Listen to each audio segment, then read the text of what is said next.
Te invitamos a revivir cada una de las jornadas de Confiarse 2020. Cada una de las jornadas de Confiarse fue posible gracias a las empresas miembros y organizaciones que nos acompañaron. Bien, un placer. Primero agradecer a IARSE, ¿no? A los amigos de IARSE, a los que quiero mucho, ¿no? La invitación. Yo creo que esta pandemia global también ha generado una cierta fraternidad global, ¿no? Porque nos hemos sentido muy semejantes en el dolor, ¿no? Y quería agradecer mucho la invitación. Segundo, también un abrazo a todas las personas ¿no? Que hayan tenido, que se les haya cruzado el virus por el medio, ¿no? Un amigo, a la familia, murió en estos meses, no COVID, ¿no? Era muy mayorcita, ¿no? Pero el dolor te acerca al dolor, ¿no? Entonces, a toda esa gente que hayáis vivido de cerca, se os haya acercado el dolor, pues un abrazo especial, ¿no? Un poco a esas parece que 30 personas o así, que asisten, porque doy por hecho que eso formáis parte de lo que yo con Dabeli hablaba de portadores de sueños, ¿no? Justo, más fraterno, ¿no? Y un enorme abrazo también a los panelistas, ¿no? A Elio, Cayo y Juan José de España también, ¿no? Yo quería, efectivamente, lo comentaba Luis, ¿no? Hablar de algo que parece que no está tan conectado, ¿no? Porque es verdad que estamos viviendo de una forma muy agresiva una pandemia sanitaria, ¿no? La pandemia de la COVID, ¿no? Pero en realidad estamos viviendo más complicado, porque viviendo una crisis, sino estamos viviendo, se han superpuesto, ¿no? Se han solapado 4 crisis a la vez. Una sanitaria, otra económica, ¿no? Cuando uno observa la reducción del PIB en todos los países enorme, una económica, una social, porque si la economía va muy mal, peor, ¿no? Y no ha desaparecido para nada la emergencia climática que estamos viviendo. No ha desaparecido. Una cosa es que haya desaparecido de las portadas de los medios de comunicación en algunos lugares, ¿no? Pero no ha desaparecido. Y por tanto, el gran desafío que tenemos es cómo dar respuesta a estas 4 crisis a la vez, ¿no? Y no es fácil. Ya no era fácil dar respuesta a una, entonces a 4 es mucho más complicado, ¿verdad? No es fácil, ¿no? Pero yo creo que tenemos, que podría, poniéndome dramático, podría cometer un crimen, y es que no aprovecháramos este enorme dolor. Hace poco un amigo me dijo que le había dado un ictus, ¿no? Y este era un fumador, y bueno, llevaba una vida un poco, ¿no? Un poco saludable, ¿no? Bueno, sufrió el dolor del ictus y lo aprovechó y cambió de vida. Estas enormes crisis que vivirían, lo que deberíamos hacer es aprovechar ese enorme dolor, ¿no? Para cambiar. Porque cuando se cambia personalmente también en una sociedad es en los momentos de crisis, en los momentos de dolor, ¿no? Entonces, la propuesta es que tenemos que aprovechar esta crisis para cambiar. Porque en el fondo estamos como en mitad de un túnel, ¿no? Y hay gente que tiene la tentación de salir por la entrada y lo fundamental es salir por la salida. ¿Qué es eso de salir por la salida? Bueno, pues salir para regenerar y reconstruir la economía del mañana, no a la economía de ayer. Porque al que se le cae una casa, porque ha tenido un terremoto, por cualquier cosa, no la reconstruye tal y como la tenía. Aprovecha la crisis, aprovecha el que la casa se le ha caído para hacerla mejor, para engrandecer la cocina, para, yo qué sé, las cosas que pensaba que tenía que cambiar, ¿no? Entonces, en ese sentido, estamos ahí.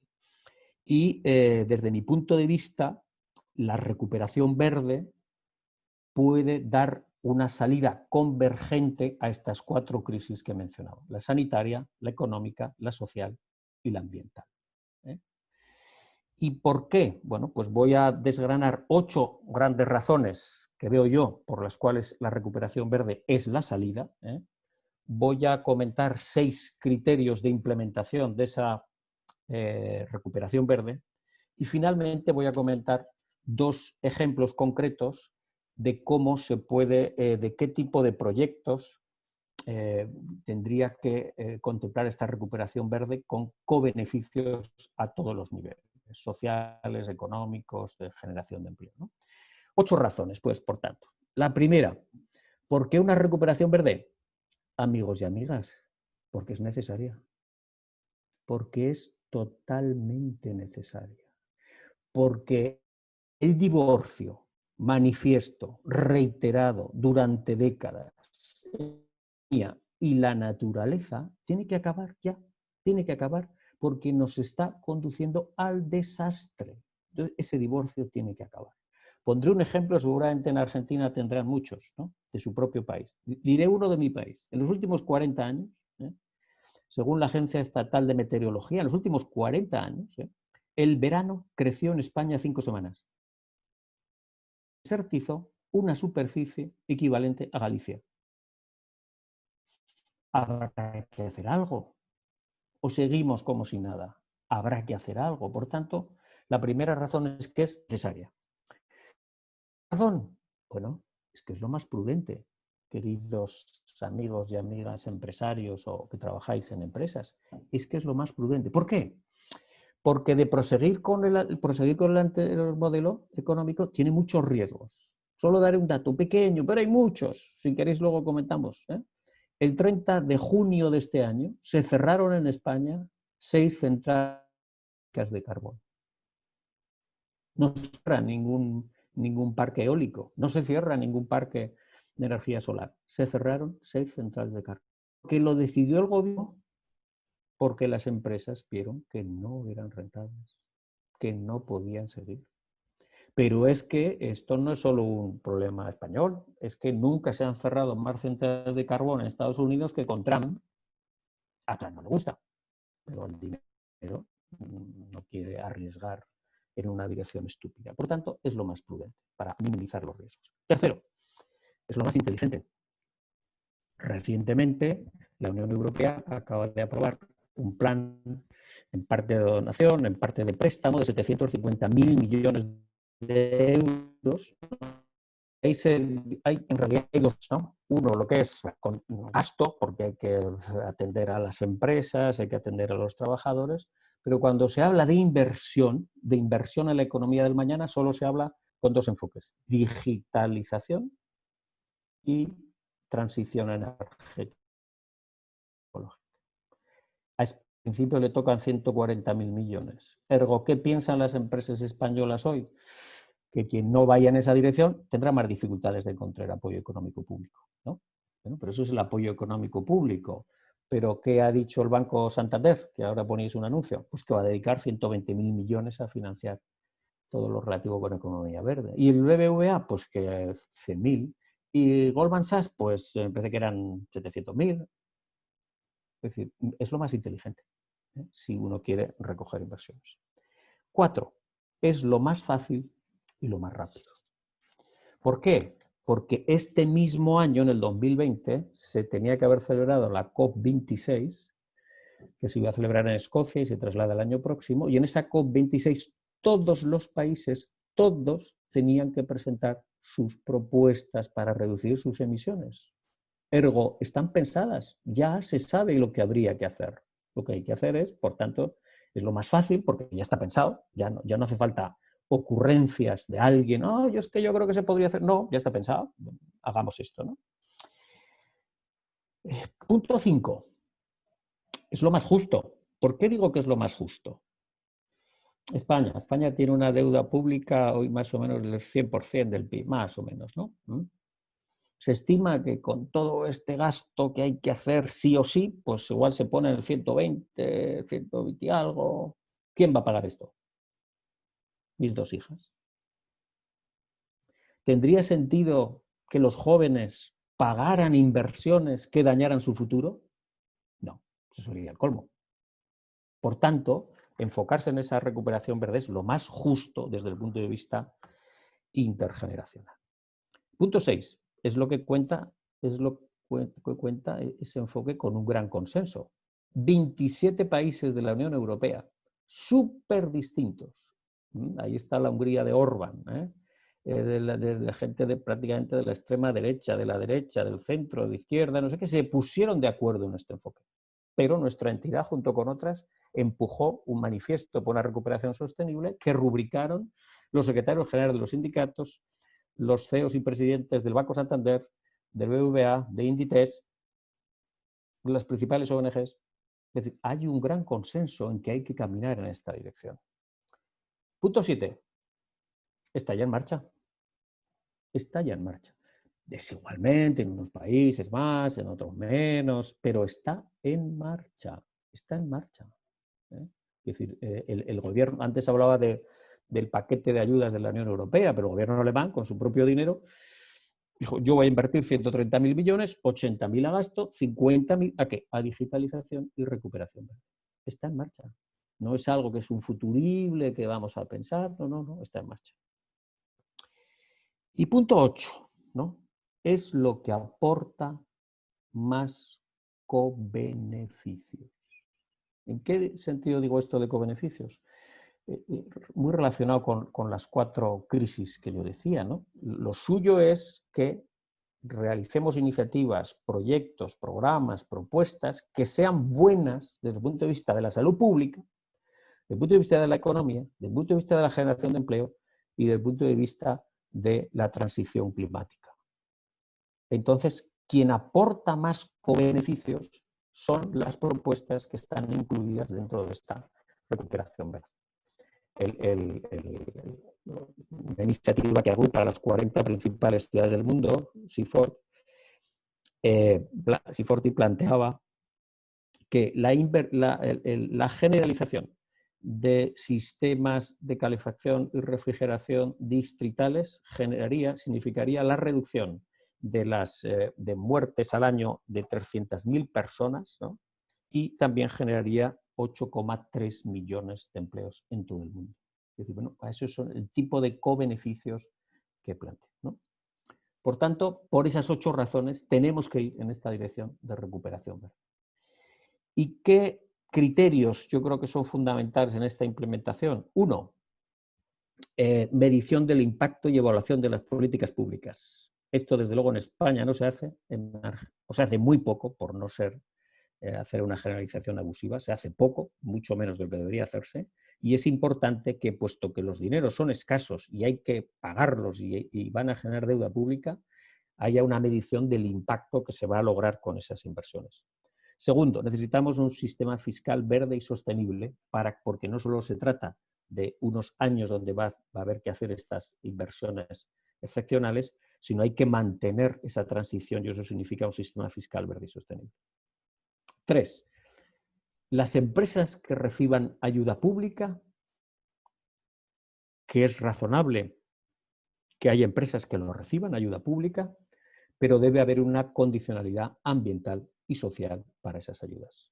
No puede ser que el dinero de todos ayude a mantener unas empresas, que está bien que así sea, en circunstancias excepcionales como estas, pero también es muy razonable decir, bueno, yo te ayudo, pero tú ayudas al interés general, por ejemplo, comprometiéndote a hacer a reducciones en línea con el Acuerdo de París, o, por ejemplo, comprometiéndote a que no vas a tener filiales en paraísos fiscales. No tiene ningún sentido que te ayudemos con dinero para que luego tú lo hurtes y te lo lleves a otros lugares, ¿no? 4.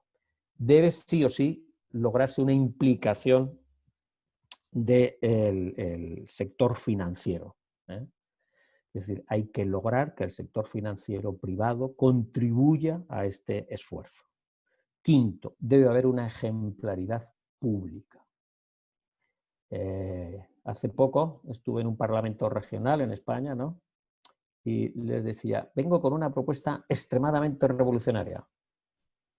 Les proponemos que cumplan las leyes que aprueban, que practiquen ustedes las leyes que aprueban. Parecería lógico, ¿verdad? Pero no es lo normal. Entonces, ese gran esfuerzo que hay que pedir a la sociedad es fundamental que sea liderado por una administración pública ejemplar, ¿no? Y punto sexto, necesitamos alianzas transversales múltiples y necesitamos practicar una cura de humildad enorme. Humildad viene de la palabra humus, en latín, suelo fértil. Es en ese suelo fértil de la humildad donde crecen las alianzas, ¿no? Y hay que enterrar la soberbia que ha frustrado tantas colaboraciones. Es tiempo de sumas, es tiempo de multiplicación y nos tenemos que enfocar en esa dirección y con esa mirada. Yo he dicho también que iba a comentar dos ejemplos de esta recuperación verde con cobeneficios, ¿no? Quería comentar los siguientes y los dos los está impulsando nuestra fundación. Uno, acabamos de presentar muy recientemente con una empresa eléctrica y un ayuntamiento, el ayuntamiento de nuestra ciudad, una iniciativa que es Barrio Solar, ¿vale? Se llama así, Barrio Solar, lo pueden buscar en la web, ¿no? ¿Qué es eso de Barrio Solar? Pues autoconsumo solar, colectivo, estamos hablando de 100 y algo vecinos, ¿no? 120 vecinos quizá, de proximidad, o sea, a no más de 500 metros de la instalación, pero 500 metros, un radio de 500 metros, ahí vive mucha gente en una ciudad, ¿no? Y solidaria. ¿Solidaria por qué? Porque como mínimo un 10% de esas personas serían personas vulnerables desde el punto de vista de la pobreza energética, ¿vale? Entonces, ese proyecto es bueno, desde luego, para el clima, porque significa una reducción de las emisiones, ¿no?, de carbono, está bien, pero también es bueno para la economía del país, porque si consumimos energía solar dejamos de importar, España importa muchísimos combustibles fósiles al año, es bueno para la economía de cada familia, bueno, ahorra dinero, es bueno para la economía, ¿no? Es bueno para el comercio local, porque también pueden participar los comercios de la que estén a una distancia menor de 500 metros. Es bueno para las familias más vulnerables. Es bueno para generar una cultura de barrio, de colectivo, de comunidad que comparte problemas y los resuelve encontrando soluciones también compartidas, ¿no? Es bueno en tiempos de incertidumbre y crisis para aumentar la soberanía energética de nuestro país, ¿no? Es decir, tiene estos cobeneficios que yo decía que la recuperación verde tiene, ¿no? Otra iniciativa, otro proyecto, dirigida a la rehabilitación de viviendas con personas vulnerables, con pobreza energética que llamamos aquí, no sé cómo se llama en América Latina, ¿no?, en Argentina, ¿no? Y también tiene un montón de cobeneficios, porque por un lado hay una reducción de las emisiones, eficiencia energética, reducción de las emisiones, rebaja del recibo de la luz, ¿no?, ahorro de las familias, ¿no?, aumento del confort de temperatura, porque uno de los problemas de la pobreza energética es que no puedo, en verano estoy mucho más caliente de lo que me gustaría y en invierno mucho más frío de lo que me gustaría, ¿no?, aumento de confort. Más salud, menos humedades, ¿no?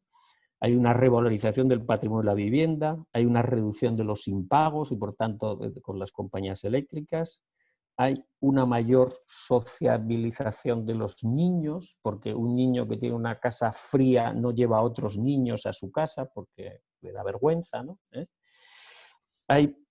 Es una iniciativa de inclusión social, genera empleo, porque el empleo para la rehabilitación de viviendas tiene que ser un empleo local, ayuda a prevenir las olas de calor que cada vez son mayores en España, etcétera, etcétera. Como este tipo de proyectos podríamos comentar muchos otros de transporte, por ejemplo, para promover el aire limpio en las ciudades. Es decir, hay un montón de proyectos que están en línea con la recuperación verde, recuperación sostenible, que tienen un conjunto de cobeneficios.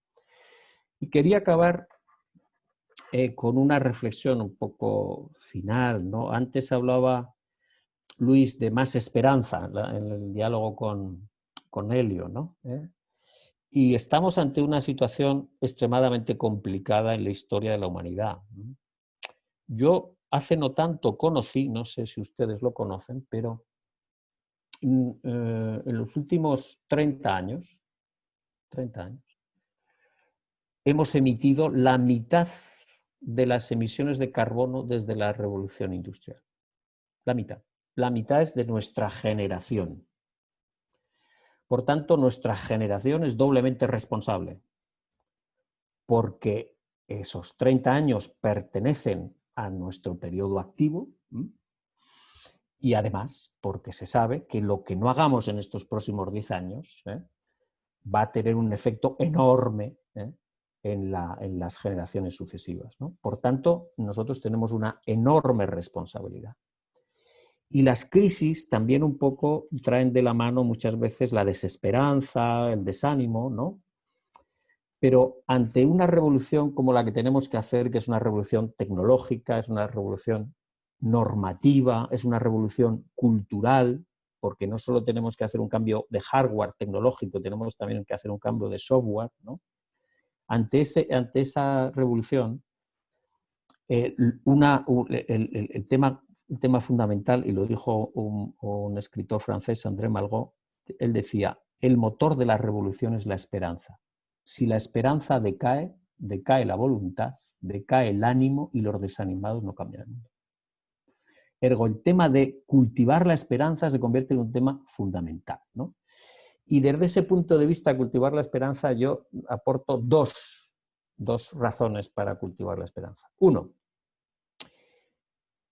hemos vivido algo, antes hablabais de lo probable, lo improbable, algo altamente improbable. Y de hecho, si en la Navidad, en la Nochebuena del año pasado nos hubieran dicho a los que estábamos aquí que la economía mundial se iba a cerrar en aras de la salud, no nos lo hubiéramos creído nadie. Y la economía mundial se apagó en muy pocas semanas. Y de alguna forma, ahí hay un precedente de, ante un problema que es global, el virus es un problema global, no es chino, no es español, no es argentino, es un problema global, y solo desde la globalidad lo podemos resolver. Por tanto, hay un precedente que de alguna forma nos ayuda a enfocar ese otro enorme problema global que es el cambio climático, ¿no?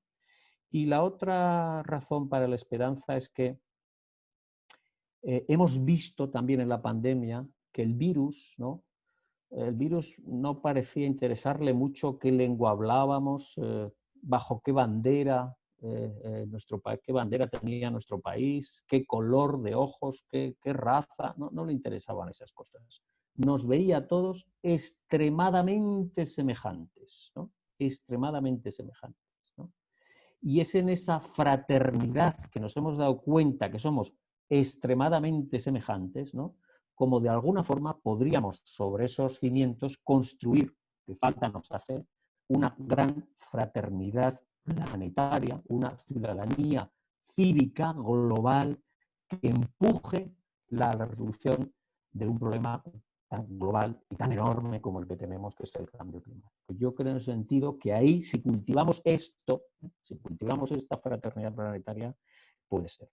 Y quizá un último requisito, ¿no? La gente que estamos, yo hablaba antes de portadores de sueños, pero a veces la proporción de los lamentos, que es normal lamentarse de cuando en cuando, ¿no? Quien no se lamenta, ¿verdad? Es normal lamentarse. Pero a veces la proporción que dedicamos a lamentarnos es demasiada en relación con la energía que dedicamos a encender velas. Entonces, amigos y amigas, tendríamos que dedicar un tiempo razonable para lamentarnos por lo mal que están las cosas, pero preservar un tiempo de calidad para construir el mundo que queremos y para encender velas. Ese era un poco mi mensaje, mi propuesta. Muchas gracias. Está silenciado, Luis, ¿eh? Excelente, Víctor. Me encanta y estaba mirando una frase que pegué hace mucho tiempo por aquí, que dice que la sonrisa cuesta menos que la electricidad y da más luz. De manera que creo que estamos, bueno, todos estamos escuchando los comentarios de el gusto que nos ha dado escucharte. Víctor, algunas preguntas que han surgido. Por ejemplo, ¿cuál fue? Vos mostraste aquí dos ejemplos bien interesantes, ¿no? El del barrio Solar en Zaragoza y esto de la recuperación o la reconversión energética de las viviendas. ¿Ha habido allí algún estímulo fiscal, impositivo, que ponga en evidencia el interés desde el Estado de este tipo de cosas? ¿O todavía están en un proceso en el que van a crear un alto valor demostrativo para que luego se generen estos beneficios? Mi impresión, claro, hay hechos y opiniones sobre el futuro, ¿no? Por ejemplo, el tema de la rehabilitación, ¿no? En España se rehabilitó el último año 25.000 viviendas, ¿eh?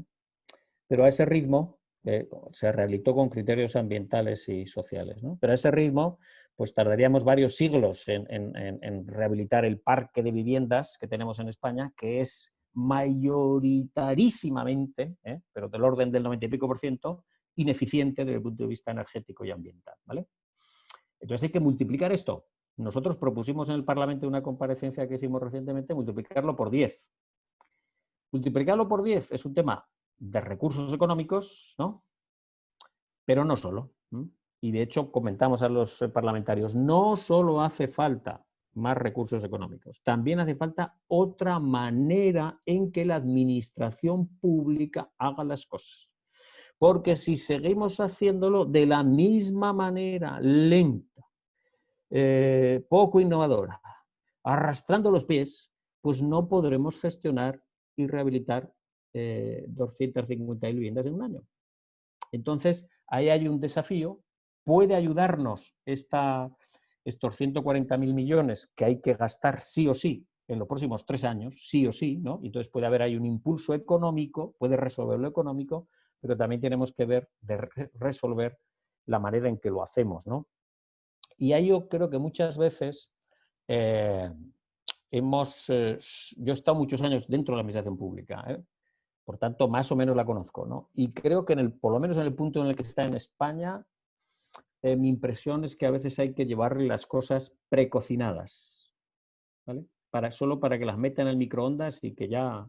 Porque si le exigimos que una cocina lenta, pues entonces a lo mejor lo que debería tardar meses, pues tarda años, ¿no? Y no estamos para desperdiciar el tiempo, porque tenemos muy poco tiempo, ¿eh? Entonces, mi impresión es que ahora, desde luego, en los sectores económicos que están más en su tiempo, que ven más internacionalizados, lo que ven es que ese es el camino y que hay que actuar con diligencia, ¿no? Entonces yo creo que, por lo menos en Europa, yo creo que hay una oportunidad, ¿no? Para caminar con fuerza en esa dirección. Víctor, la verdad, excelente. Yo te pido un minuto porque hay algo que no todos sabemos. Vos acabas de hablar de una compañía. ¿Un minuto? ¿De qué se trató eso? Bueno, en el Parlamento español se generó una comisión parlamentaria, ¿no? Con el título de la reconstrucción económica y social, habida cuenta del enorme batacazo de la economía española, ¿no? Que se estaba produciendo con la pandemia. Entonces se creó esa comisión, ¿no? Y entonces, a petición de los grupos parlamentarios, hubo una serie de comparecencias. Pedían a una serie de entidades o de personas que pasáramos por allí a dar nuestra opinión, ¿no? Luego fueron los grupos parlamentarios los que desarrollaron el dictamen final. Dictamen final que, dado que en nuestro país hay una situación de crispación política muy grande, ¿no? Pues de los 4 grupos de trabajo, en 2 se llegó más o menos a un acuerdo, pero en los otros 2 no, que de hecho fue resaltado negativamente por la sociedad civil, porque en la misma semana, donde 27 países súper distintos con gobiernos, jefes de Estado y de gobierno se ponen de acuerdo, pues van grupos parlamentarios españoles y son incapaces de ponerse de acuerdo ante una crisis que es dramática y enorme, ¿no? Entonces, desde mi punto de vista, cometieron un grave pecado de irresponsabilidad. Porque a un fontanero se le debe exigir que cuando se vaya de casa el grifo no gotee, y a los partidos políticos les tenemos que exigir que sean útiles y sobre todo proporcionados y coherentes con el modelo y la gravedad que estamos viviendo, ¿no? Y ahí yo creo que no fueron. Entonces, yo creo que fue una iniciativa positiva, pero que desde mi punto de vista tendría que haber tenido más alcance y más ambición y mayor concreción.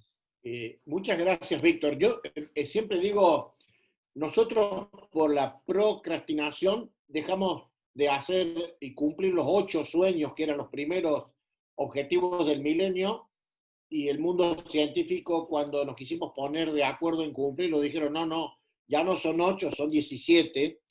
Digo, si se diera esa lógica, es probable que si quisiéramos hacerlo ahora, nos digan, no, ya no son 17, son 35, o por alguna cuestión impar, 37. Pero pienso en el 17, que tomando tus palabras, ¿no?